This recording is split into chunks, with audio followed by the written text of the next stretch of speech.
안녕하세요. 벨찬스입니다. 오늘 사회 수업을 시작하겠습니다. 오늘의 학습 주제는 지역 격차와 빈곤 문제입니다. 여러분, 세계에는 수많은 국가들이 있죠. 그리고 이 수많은 국가들 사이에는 발전 수준의 차이가 있습니다. 그래서 우리가 흔히 발전이 앞선 국가들을 선진국이라고 하고 발전이 아직 덜 된 국가들을 개발도상국이라고 하죠. 오늘은요, 이 선진국과 개발도상국의 발전 수준의 차이를 여러 가지 지표를 통해서 좀 비교를 해보도록 할 거예요.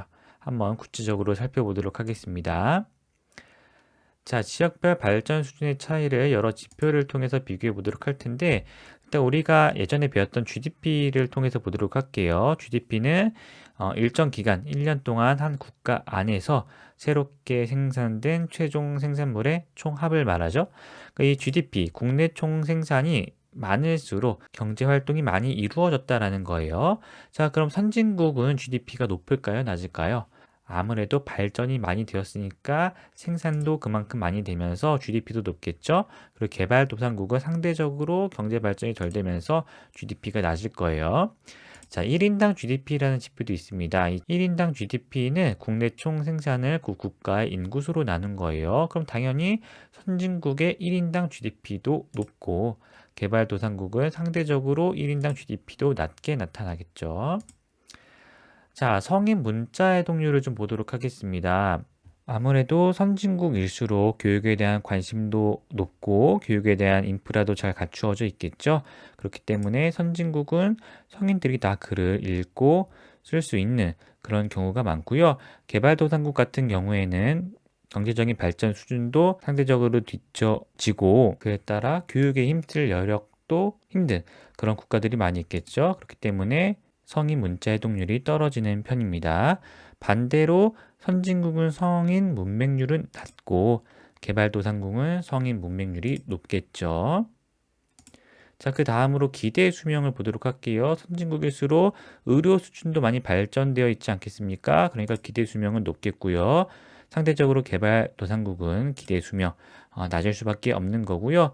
영아 사망률 같은 경우에는 의료 수준이 많이 발전된 선진국일수록 낮고 상대적으로 개발도상국은 의료 수준이 많이 발전하지 못했기 때문에 영아 사망률이 높게 나타나는 것입니다. 자, 그리고 교사 1인당 학생 수는 어떨까요? 선진국일수록 학교도 더 많이 지을 수 있고 더 많은 교사를 양성할 수 있잖아요. 그렇기 때문에 교사 1인당 학생 수가 적고 반대의 이유로 개발도상국엔 교사 1인당 학생 수가 많겠죠. 자, 행복지수에 대한 얘기를 해볼까요? 아무래도 경제적으로도 넉넉하고 교육 환경도 잘 갖추어져 있고 의료 시스템도 좋아야지 행복할 수 있지 않겠습니까? 따라서 선진국의 행복지수가 상대적으로 높고 개발도상국은 낮습니다.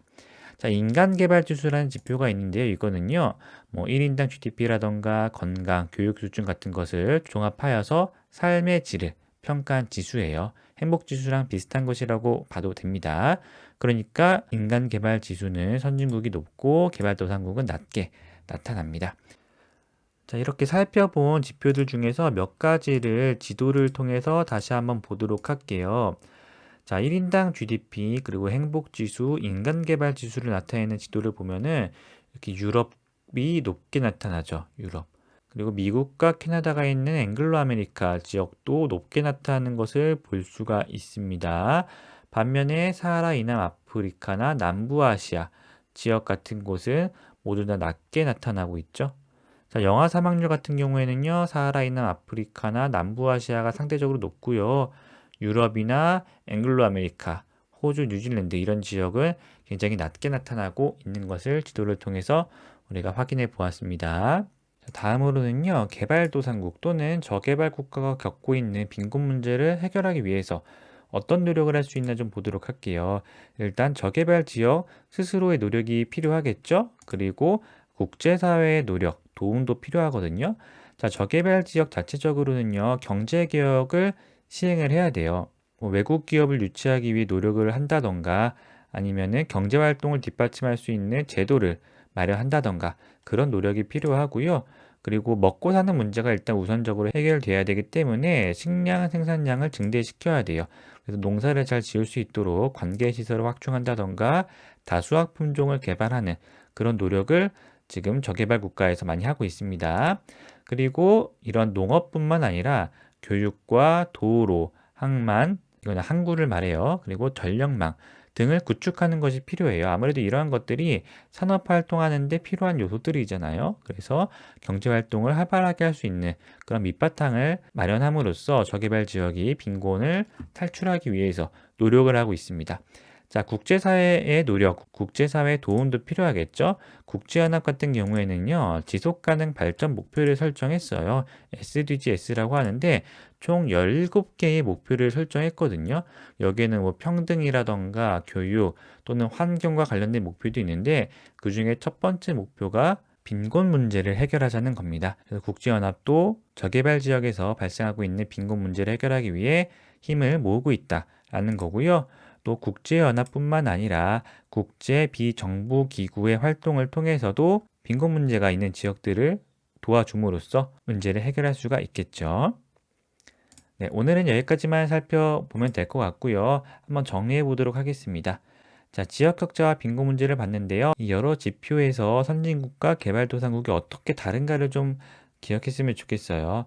자, GDP와 1인당 GDP는 선진국이 높고 개발도상국은 낮죠. 그리고 성인 문자 해독률, 선진국은 높고 개발도상국은 낮고요. 성인 문맹률은 반대겠죠. 선진국이 낮고 개발도상국이 높습니다. 자, 기대 수명은 의료 수준이 발달한 선진국에서 높고 개발도상국은 낮을 테고요. 영아 사망률은 반대로 나타나겠죠. 선진국이 낮고 개발도상국이 높습니다. 자, 교사 1인당 학생 수 선진국에서는 낮게 나타나고요. 개발도상국은 높게 나타나고요. 행복지수와 인간 개발지수 같은 경우에는 선진국에서 높게 나타나고 개발도상국에서 낮게 나타나고 있습니다. 자, 빈곤 문제를 해결하기 위해서 저개발 지역 같은 경우에는요, 경제 개혁을 시행하고 식량 생산량을 증대시키고 농업과 교육, 도로, 항만, 전력망 등을 구축하면서 애쓰고 있습니다. 국제사회의 노력도 함께하고 있어요. 국제연합 같은 경우에는 지속가능 발전 목표를 설정해서 빈곤 퇴치를 위해 함께 힘쓰고 있고요. 또 국제 비정부 기구도 여러 가지 활동을 통해서 빈곤 문제 해결을 위해 노력을 하고 있습니다. 네, 오늘 수업은 여기까지고요. 집중해서 들어주셔서 감사합니다. 그럼 안녕히 가세요.